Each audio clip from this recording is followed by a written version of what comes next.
Hello buddies, let's go on. आज हम लोग इस वीडियो में पढ़ने जा रहे हैं क्लास 4 साइंस का chapter number 11 push and pull, fully explained in Hindi. तो चलिए बिना देरी किए शुरू करते हैं। और अगर आप इस वीडियो को पहली बार देख रहे हैं तो हमारे चैनल को सब्सक्राइब करना ना भूलिएगा। So let's start. When we open doors in a shop or a mall, usually it is written pull. We pull or push objects throughout the day. For example, pushing a chair, lifting a school bag, pulling out a drawer, etc. We apply force to push or pull. In this chapter, we will find out what is force and its effects. तो जब भी हम लोग दरवाजा खोलते हैं किसी shop में या मॉल में, आप मॉल गए होंगे, शॉप गए होंगे, तो जब भी हम लोग वहां पे दरवाजा खोलते हैं तो वहां पे अधिकतर टाइम पुल लिखा रहता है, यानी कि खींचना। तो कोई भी चीज को हम लोग जब पुल करते हैं, पुश करते हैं, तब वो ऑब्जेक्ट्स जो है वो या तो हमारी तरफ आता है या तो हम लोग उसे धक्का देते हैं। तो दिन भर में हम लोग बहुत सारे ऐसे ऑब्जेक्ट्स हैं जिसे हम लोग पुल करते हैं और पुश करते हैं। जैसे कि जब हम लोग चेयर को पुश करते हैं तब उसे क्या कहते हैं? Pushing a chair. School bag को लिफ्ट करना, ड्रॉर को पुल करना, ड्रॉर जो होता है आपके ड्रेसिंग टेबल में, उससे आप लोग पुल करते हैं। तो ये सब जो एग्जाम्पल्स है ये सब पुश एंड पुल का एग्जाम्पल है। हम लोग बहुत सारी चीजें दिन भर में ऐसे ऐसे करते हैं जहां पे ये वाले पुल और पुश का यूज होता है। We apply force to push और पुल। हम लोग किसी भी चीज को या तो धक्का देते हैं या तो खींचते हैं। तो ये दोनों चीज करने के लिए हमें फोर्स अप्लाई करना पड़ता है। क्या करना पड़ता है? फोर्स अप्लाई करना पड़ता है। तो इसी चैप्टर में हम लोग पढ़ेंगे कि फोर्स क्या होता है और उसके इफेक्ट्स क्या होते हैं। फोर्स की वजह से क्या क्या चीजें होती हैं उसे इफेक्ट्स कहा जाता है। तो फोर्स क्या होता है और उसके इफेक्ट्स क्या होते हैं, इसके बारे में हम लोग इस चैप्टर में पढ़ने वाले हैं। So the first topic is push and pull. Push is that force which is exerted on something in order to move it away from us. For example, pushing the striker while playing carom, pushing the cart in the mall, etc. तो सबसे पहले हम लोग जानेंगे कि push क्या होता है। तो पुश एक ऐसा फोर्स है जो कि हम लोग एक्सर्ट करते हैं किसी भी चीज को मूव करने के लिए हम लोगों से दूर, यानी कि हम लोगों के आसपास में कोई सामान है, उसे अगर हमें अपने आप से दूर करना है तब हम लोग उसे पुश करते हैं। इससे क्या होता है कि जो भी चीजें हैं, जो भी ऑब्जेक्ट्स है, वो हम लोगों से दूर हो जाती है। It goes away from us. For example, pushing the striker while playing carrom. आप लोगों ने कैरम बोर्ड तो खेला ही होगा। तो जब हम लोग कैरम खेलते हैं तब उसमें जो स्ट्राइकर होता है उसे हम लोग पुश करते हैं ताकि वो हम लोगों से दूर जाए। मॉल जब जाते हैं तो वहां पे कार्ट आप लोगों ने देखा होगा, उसे भी हम लोग पुश करते हैं तभी तो वो आगे बढ़ता है। तो ये था पुश। पुश क्या होता है? Push is that force which is exerted on something in order to move it away from us. Exam में पुश का डेफिनेशन जरूर पूछा जाएगा, तो इस लाइन को आप लोग लिख सकते हैं और आपको पूरे नंबर मिलेंगे। तो इस लाइन को याद कर लीजिएगा। ये जो आप पिक्चर देख रहे हैं इसमें आप देख सकते हैं कि 4 आदमी कैरम बोर्ड खेल रहे हैं और यहाँ पे वो लोग, ये जो आदमी ये स्ट्राइकर को पकड़ा हुआ है, तो ये जब पुश करेगा तब ये जो स्ट्राइकर ये आगे मूव करेगा। Pull is that force which is exerted on something in order to move it towards us. For example, pulling door towards us to open it, pulling drawer of a desk, etc. तो इस slide में हम लोग जानेंगे कि पुल क्या होता है। पुल एक ऐसा फोर्स है जो कि एक्सर्ट किया जाता है ऐसे चीजों पे ताकि उसे हम लोग अपनी तरफ खींच सके। पुश में क्या था कि हम लोग जब पुश करते हैं तब उस फोर्स से हम लोग बहुत सारे चीजों को या किसी ऑब्जेक्ट्स को अपने से दूर करते हैं। लेकिन पुल एक ऐसा फोर्स है जिससे हम लोग किसी भी चीज को अपनी तरफ खींचते हैं, मूव इट टुवर्ड्स अस। ये एक बहुत इंपॉर्टेंट वर्ड है। पुश में यहाँ पे अवे लिखा हुआ था, पुल में यहाँ पे क्या यूज होगा? टुवर्ड अस। तो ये बहुत इंपॉर्टेंट है, इसे याद कर लीजिएगा। फॉर एग्जाम्पल, जब हम लोग किसी मॉल में जाते हैं तो वहां का जो डोर होता है उसे हम लोग पुल करते हैं, अपनी तरफ खींचते हैं, तब वो खुलता है। जो डेस्क, आप जिस डेस्क पे पढ़ते हैं उसमें ड्रॉर होगा, अगर नहीं होगा तो आपके ड्रेसिंग टेबल जो है उसमें भी ड्रॉर होगा, तो उसे भी हम लोग अपनी तरफ खींचते हैं ताकि वो खुल जाए। तो हमारे डेली लाइफ में ऐसी बहुत सारी चीजें हैं जिसे हम लोग पुल करते हैं या तो पुश करते हैं, दोनों एक तरह का फोर्स ही है। मेन पॉइंट ये है कि पुश करने से हम लोग किसी भी ऑब्जेक्ट को अपने से दूर करते हैं और पुल करने से किसी भी ऑब्जेक्ट को अपनी तरफ खींचते हैं। तो ये जो है 2 लाइन ये पुल का डेफिनेशन है, इसे याद कर लीजिएगा। ये बहुत इंपॉर्टेंट है क्योंकि एग्जाम में पूछेगा और इसे आपको डेफिनेशन के तौर पे लिखना होगा। ये जो आप पिक्चर देख रहे हैं ये ड्रॉअर का पिक्चर है, इसमें हम लोग पुल कर रहे हैं तब ये खुल रहा है, तो यहाँ पे क्या यूज हो रहा है, पुल का फोर्स यूज हो रहा है। Next, some examples of pushing are as follows. अब हम लोग पुश, जो पुश एक फोर्स होता है उसके एग्जाम्पल्स जानेंगे। पहला है किकिंग पुशिंग द फुटबॉल, दूसरा है पुशिंग अ चेयर, तीसरा क्लोजिंग अ डोर और अ विंडो, चौथा closing an open drawer of desk, पांचवा पेडलिंग अ बाइसाइकिल, छठा inserting the board pin on the notice board. तो ये सब जो भी आप एग्जाम्पल देख रहे हैं ये पुश का एग्जाम्पल है, किसका, पुशिंग का। पहला दिया है किकिंग पुशिंग द फुटबॉल, जब हम लोग फुटबॉल खेलते हैं तब किक करते हैं बॉल को, तो उससे क्या होता है, उसमें पुश हम लोग कर रहे हैं, तो यहाँ पे पुश का फोर्स यूज हो रहा है। जब हम लोग चेयर लेते हैं तो उससे भी हम लोग पुश करते हैं, उसे अपने से जब दूर करना रहता है तब उसे पुश करते हैं, तो यहाँ पे पुशिंग का फोर्स यूज हो रहा है। क्लोजिंग अ डोर और अ विंडो, जब हम लोग विंडो को बंद करते हैं जो कि बाहर तरफ से खुलता है, तो उसे हमें पुश करके हमें उसे बंद करना रहता है या तो खोलना रहता है, तो क्लोजिंग अ डोर और विंडो को में भी पुश का यूज होता है। फिर है closing an open drawer of desk, जो भी ड्रॉअर होता है डेस्क का जो खुला होता है उसे बंद करने के लिए भी हमें पुश करना पड़ता है। बाईसाइकिल को जब पेडल करते हैं तो उसमें भी हमें पुश करना पड़ता है ताकि जो बाईसाइकिल है वो आगे बढ़ सके। फिर है inserting the board pin on the notice board, ये जो नोटिस बोर्ड होता है ये आपके स्कूल में होगा, हर क्लास में होता है, तो उसमें जो बोर्ड पिन इस्तेमाल करते हैं जिसकी मदद से हम लोग पेपर को उसमें चिपकाते हैं, तो वहां पे बोर्ड पिन इस्तेमाल होता है और बोर्ड पिन को हमें पुश करना पड़ता है, अंदर घुसाना पड़ता है ताकि वो नोटिस बोर्ड में जा सके, तो यहाँ पे भी पुश का ही यूज होता है। तो ये सब जो एग्जाम्पल्स है ये पुश का एग्जाम्पल है। Some examples of pulling are as follows, तो अभी हम लोगों ने पुशिंग का एग्जाम्पल देखा, अब पुलिंग का एग्जाम्पल देखेंगे। पहला है पुलिंग अ सूटकेस, दूसरा pulling a toy with a string, तीसरा है pulling a bucket in order to fetch water from the well, चौथा है ओपनिंग अ ड्रॉअर, पांचवा है ओपनिंग अ डोर और अ विंडो, फिर है a bullock pulls the cart in order to move it forward. तो ये सब जो एग्जाम्पल्स है उससे हम लोग अभी देखेंगे। तो ये सब पुलिंग का एग्जाम्पल है। जब हम लोग एयरपोर्ट से आते हैं या फिर कोई भी सूटकेस होता है उसे हम लोग पुल करके आगे खींचते हैं। टॉय जो होता है वो जिसमें धागा लगा रहता है यानी कि स्ट्रिंग लगा रहता है, उसे भी हम लोग पुल करते हैं तब वो चलता है। पुलिंग अ बकेट, जब हम कुआं में से पानी निकालते तब हम लोग बकेट जो बाल्टी होता है उसे भी पुल करते हैं, खींचते हैं। ड्रॉअर खोलने के लिए भी उसे हमें पुल करना पड़ता है ताकि वो खुल सके। डोर और विंडो को जब खोलना होता है तब हम लोग उसे पुल करते हैं। जो अभी हम लोगों ने पुशिंग का एग्जाम्पल देखा था उसमें अगर हमें कोई दरवाजा या खिड़की को बंद करना रहता था तब हम लोग पुश करते थे, और अगर किसी दरवाजा और खिड़की को खोलना रहता है तो उसे हम लोग पुल करते हैं। अब bullock pulls the cart in order to move it forward, आप लोग सब ने बुलक कार्ट तो देखा ही होगा, उसमें बैल होता है और पीछे कार्ट होता है, तो जो बैल है वो कार्ट को खींचता है, पुल करता है, तब वो आगे चलता है। तो ये बहुत इंपॉर्टेंट एग्जाम्पल है जो कि आपको एग्जाम में पूछा जाएगा, पुश का भी पूछेगा, पुल का भी पूछेगा, तो आपको अच्छी तरह से याद कर लेना ताकि आप एग्जाम में लिख सकें। नेक्स्ट टॉपिक हम लोग पढ़ेंगे फोर्स के बारे में।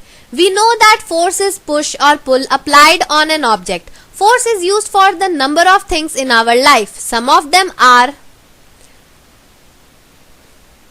तो इस स्लाइड में हम लोग देखेंगे फोर्स के बारे में। तो जो फोर्स होता है, ये फोर्स होता क्या है? हम लोग सब जानते हैं कि फोर्स होता है पुश और पुल, जो कि ऑब्जेक्ट में अप्लाई होता है। या तो हम लोग किसी चीज को पुश करते हैं या तो पुल करते हैं। तो ये जो पुश और पुल है, इन दोनों को मिला के हम लोग क्या बोलते हैं? फोर्स बोलते हैं, जो कि किसी ऑब्जेक्ट पे अप्लाई किया जाता है। फोर्स जो है वो बहुत सारी चीजों में यूज होता है, हमारे डेली लाइफ में भी बहुत सारी चीजों में यूज होता है। फॉर एग्जाम्पल, यहाँ पे जो आप देख रहे हैं ये फुटबॉल का पिक्चर है जहां पे एक बच्चे ने फुटबॉल को रोक के रखा है। तो ये अगर इसे किक करना होगा तब ये पुश करेगा, अगर इसे किक नहीं करना होगा तब ये पुल करेगा। यहाँ पे हॉकी खेल रहा बच्चा, ये क्या कर रहा है? पुश कर रहा है, तभी ना वो जो हॉकी का आपको ये दिख रहा है ये आगे आगे बढ़ रहा है। फिर यहाँ साइकिलिंग कर रहा है जहां पे इसे पेडल करना पड़ रहा है ताकि पुश हो सके और साइकिल आगे बढ़ सके। Types of forces, next topic हम लोग पढ़ेंगे कि फोर्सेस के कितने टाइप होते हैं। There are different types of forces. ये तो हम लोग सब जानते हैं कि अगर हम लोग टाइप्स की बात कर रहे हैं तो फोर्स का अलग अलग टाइप्स तो होगा ही। पहला है muscular force. When we push, pull or lift something, we apply muscular force. For example, walking, running, jumping, lifting the school bag or even picking up a book are all examples of muscular force. Thus, the force exerted by the muscles to do a particular work is called muscular force. तो इस slide में हम लोग muscular force के बारे में बात कर रहे हैं। तो किसी भी चीज को जब हम लोग पुश करते हैं, पुल करते हैं, लिफ्ट मतलब उठाते हैं, तब हमें उसमें मस्कुलर फोर्स की जरूरत होती है या फिर हम लोग मस्कुलर फोर्स को अप्लाई करते हैं।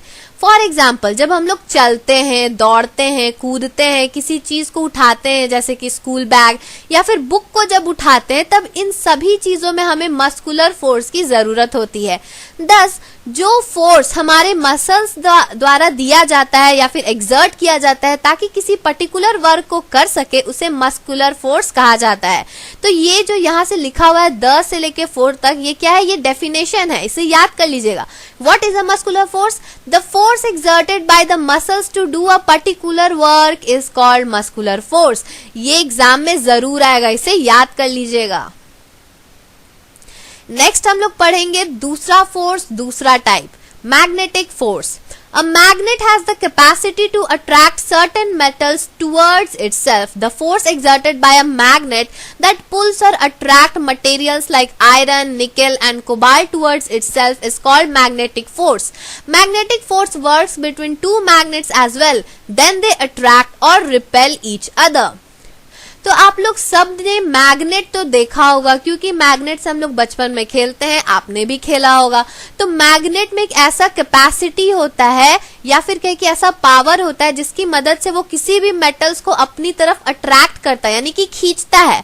तो जो फोर्स मैग्नेट द्वारा दिया जाता है या फिर एक्सर्ट किया जाता है, जिसकी मदद से कोई भी मटेरियल्स जैसे कि आयरन, निकल, कोबाल्ट, ये सब क्या है? मेटल्स, ये अपनी तरफ खींचता है मैग्नेट या अट्रैक्ट करता है, तो उस फोर्स को हम लोग क्या बोलते हैं? Magnetic force. तो एग्जाम में अगर पूछेगा कि what is a magnetic force, तो क्या होगा answer? The force exerted by a magnet that pulls और attracts materials like iron, nickel and cobalt towards itself, अपनी तरफ खींचता है, तब उस फोर्स को मैग्नेटिक फोर्स कहा जाता है। मैग्नेटिक फोर्स में जनरली पुल का यूज होता है, ये जो फोर्स का टाइप है पुल, वही यूज होता है। मैग्नेटिक फोर्स जो है ये दो मैग्नेट्स के बीच में भी काम करता है। आप लोगों ने देखा होगा कि जब आप दो मैग्नेट को सामने सामने लाते हो, तब या तो वो अट्रैक्ट करता है यानी कि अपने में चिपक जाता है, या फिर रिपेल करता है, या मतलब कि अपने से दूर भेजता है। दो मैग्नेट्स चिपक नहीं पाते, दूर दूर हो जाते हैं। तो अट्रैक्ट भी करता है और रिपेल भी करता है एज पर दी टाइप। तो इस टाइप को, इस फोर्स को हम लोग मैग्नेटिक फोर्स कहते हैं। ये जो आप पिक्चर देख रहे हैं इसे तो आप जानते होंगे, ये एक हॉर्स शू मैग्नेट का पिक्चर है, जो कि एक तरह का मैग्नेट ही है। For example, the magnets that we stick on our refrigerators, compass, door closers or the magnetic cabinet closers use magnetic force. The magnet has two poles in it. They are north pole and south pole. तो यहाँ पे क्या कहना चाह रहा है कि जो मैग्नेटिक फोर्स है उसका एग्जाम्पल दिया है। जैसे कि जो मैग्नेट्स आप लोग अपने रेफ्रिजरेटर या फिर कहें कि फ्रिज में जो मैग्नेट्स आप चिपकाते हैं, कंपास में जो यूज होता है, डोर क्लोजर्स में जो चिपकाते हैं, या फिर मैग्नेटिक कैबिनेट क्लोजर में जो यूज होता है, वहां पे मैग्नेटिक फोर्स अप्लाई होता है। जो मैग्नेट्स आप लोग उसमें चिपकाते हैं ना, उसमें मैग्नेटिक फोर्स अप्लाई होता है।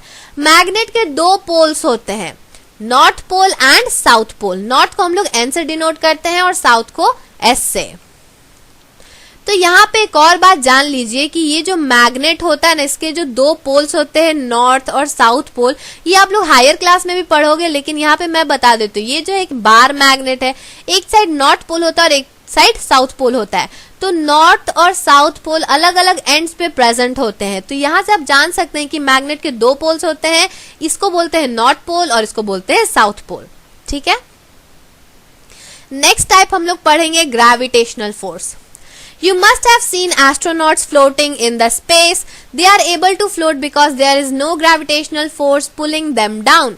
Gravitational force is the pull that Earth exerts on all of us which keeps us on ground.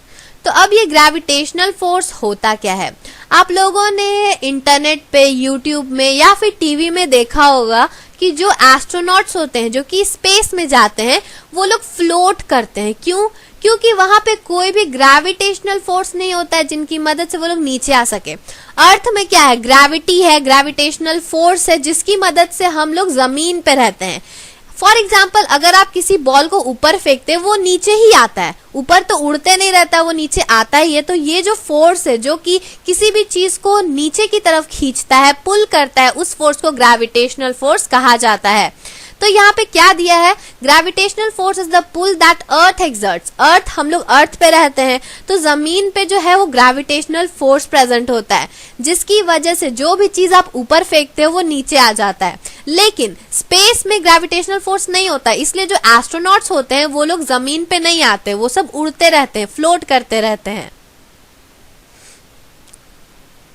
ये जो आप पिक्चर देख रहे हैं, इसमें आप देख सकते हैं कि पेड़ है, यहाँ पे से एक एप्पल जो है वो टूट के नीचे गिर रहा है। ये नीचे क्यों गिर रहा है? क्योंकि जमीन पे ग्रेविटेशनल फोर्स प्रेजेंट है। अगर नहीं होता तो ये जो एप्पल है या तो ये उड़ते रहता या तो ऊपर चले जाता, नीचे लेकिन नहीं आता। Examples of gravitational force are all around us. The ball that we throw up always comes back. When we bicycle downhill, the cycle goes faster without pedaling. Plants, animals, buildings, monuments and everything on the earth are held by gravity. तो ये वही examples है जो मैंने आपको अभी बताया। Gravitational force के एग्जाम्पल्स जो है ये हमारे चारों तरफ है। जो बॉल के बारे में मैंने आपको अभी बताया कि जो भी आप बॉल ऊपर फेंकोगे वो हमेशा नीचे ही आएगा। जब आप लोग बाईसाइकिल चलाते हो, किसी ढलान पे जब चलाते हो, तो जो बाईसाइकिल है, जो साइकिल है, वो बहुत तेजी से जाने लगता है। क्यों? क्योंकि वो नीचे की तरफ जा रहा है। इसका मतलब है कि नीचे की तरफ ग्रेविटेशनल फोर्स है, इसलिए वो और तेजी से जा रहा है। प्लांट्स, एनिमल्स, ये सब जो जमीन पे रहते हैं, बिल्डिंग्स, मॉन्यूमेंट्स और जितनी भी चीजें जमीन पे है या फिर कहें कि जो नीचे रखा हुआ है, ये सब ग्रेविटेशनल फोर्स का एग्जाम्पल है। अर्थ में ग्रेविटी है, इसलिए सभी चीजें नीचे रहती हैं। होप आपको समझ आ गया होगा। नेक्स्ट टाइप हम लोग पढ़ेंगे फोर्स का, frictional force. Why does a rolling ball stop after some time? This is because of the force of friction. Frictional force slows down a moving object. We are able to walk because of frictional force. It is the force exerted by a surface when an object slides or roll on it. It always acts in the direction opposite to the direction of the movement of the objects. तो ये जो frictional force है, इसे हम लोग अभी समझेंगे इस स्लाइड में। तो आप लोगों ने कभी सोचा है कि कोई बॉल जो रोल कर रहा होता है जमीन में, वो थोड़ी देर बाद रुक क्यों जाता है? ये क्यों होता है? क्योंकि वहां पे फ्रिक्शन फोर्स इस्तेमाल होता है, यहाँ पे फोर्स ऑफ फ्रिक्शन अप्लाई होता है। फ्रिक्शनल फोर्स जो होता है ये किसी भी मूविंग ऑब्जेक्ट को धीरे कर देता है, स्लो कर देता है। मूविंग ऑब्जेक्ट बोले तो कोई भी ऑब्जेक्ट जो चल रहा है, रोल कर रहा है, वो धीरे धीरे अपने रुक जाता है। तो फ्रिक्शनल फोर्स का यही काम है। हम लोग जो चल पाते हैं ये सब फ्रिक्शनल फोर्स की वजह से।